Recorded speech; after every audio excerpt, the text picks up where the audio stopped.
আমাকে আমার ভিডিও দেখে বা যে কোনো কারণেই হোক কেউ কেউ জিজ্ঞেস করেছেন যে রেইকিতে থাইরয়েড সারে কিনা।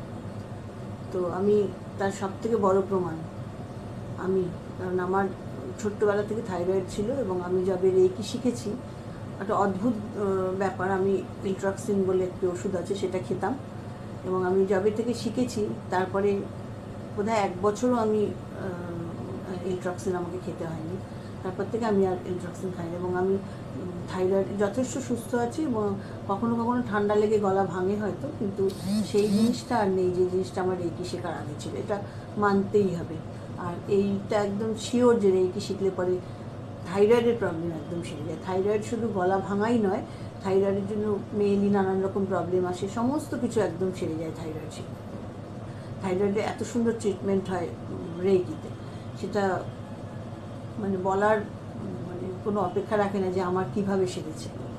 বিভিন্ন চক্র সম্বন্ধে বলার পরে দু একটা প্রশ্ন পাই, যে অনেকগুলো প্রশ্ন আছে কিন্তু তার মধ্যে কমন কিছু প্রশ্ন আছে, যেমন অনেকেই আমাকে বিশুদ্ধ চক্র সম্বন্ধে জিজ্ঞেস করেছেন বা থ্রোট চক্র, বিশুদ্ধ চক্র বা থ্রোট চক্র, যার কালার আকাশ নীল এবং যার মন্ত্র হচ্ছে হাম। তো বিশুদ্ধ চক্র যখন ব্যালেন্স হয়, যখন বন্ধ থাকে, তখন আমাদের নানান রকম প্রবলেম হয়, গলা ভাঙা, কথা জোরে বলতে না পারা, থাইরয়েড, তারপরে ফ্যারিঞ্জাইটিস, ল্যারিঞ্জাইটিস, বিভিন্ন রকমের গলার প্রবলেম হয়, যেটা আমরা সবাই ভুগি।